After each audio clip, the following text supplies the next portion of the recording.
And finally tonight, a new book explores the history and spread of AIDS in Africa. Ray Suarez has our conversation. Since AIDS was first identified in the West 30 years ago, its toll across the world has been vicious. It's killed 25 million people since 1981. An estimated 34 million are living with the virus today. Just how the disease began and spread perplexed scientists for years. A new book tracks the emergence of the HIV virus out of a remote part of Cameroon to what is now Kinshasa in the former Belgian Congo. Tinderbox, how the West sparked the AIDS epidemic and how the world can finally overcome it, connects the economies and atrocities of colonialism to that initial outbreak, and to current medical approaches to the treatment and prevention of HIV in Africa. Craig Timberg and Daniel Halperin, welcome. Thank you for having us. The book is about a great many things, but one of the conclusions that's gotten a lot of attention is the responsibility of colonialism for helping AIDS break out of the deepest rainforest into the rest of the world. How does that happen? Well, the virus that became HIV was infecting a community of chimpanzees for hundreds of years, probably thousands of years. And scientists now theorize that it actually made its way into the human population several times over centuries as humans caught infected chimps, butchered them, the blood probably passed through a cut. What's crucial about the moment that leads to the actual AIDS epidemic is that at that exact moment, there are new intrusions of steamships and porter paths as humans move into these remote places where the chimpanzees lived. And it's at that moment when HIV becomes a human epidemic, starts moving down the rivers and into the birthplace of the epidemic, if you will, in Central Africa. And even to this day, there are small strains of HIV virus that exist. For example, in Cameroon, there are more strains of the virus than anywhere else in the world. And some of these strains probably originated during the last century, or in other words, are more recent than the strain that's caused over 99% of the deaths by AIDS in the world. So we hypothesize that if it hadn't been for the role of colonialism, that what we now know today as the type of HIV virus that's become this huge global problem might likely have become like these other strains we've seen in Cameroon. May have gone out and infected a few hundred or a few thousand people, but we may never even have known about it because it's a fairly remote part of the world. And this is a place that was one of the most sparsely populated parts of a very sparsely populated continent. And so, were it not for the intrusions of colonialism, it's unlikely that the epidemic we know today would have come out in the way that we've seen it.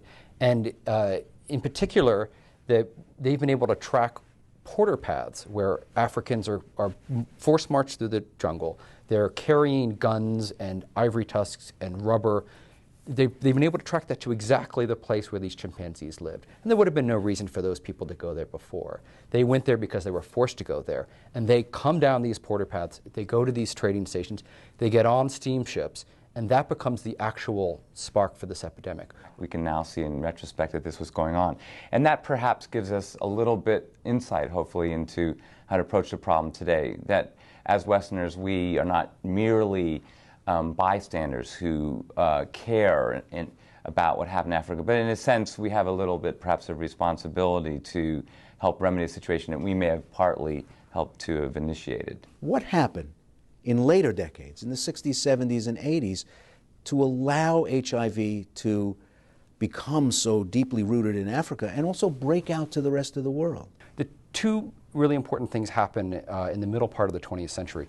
One is that HIV makes its way on the railroads, on the highways, into the parts of Africa where male circumcision, which is an ancient tradition in much of the continent, is not in fact a tradition. So when you cross over the mountains and you're suddenly in East Africa, you're in the areas where men aren't circumcised. And suddenly, instead of having infection rates of 1%, 2%, you get infection rates of 5%, 10%, 15%. You see the kind of disaster that we're more familiar with, where entire villages lose a huge percentage of their adults.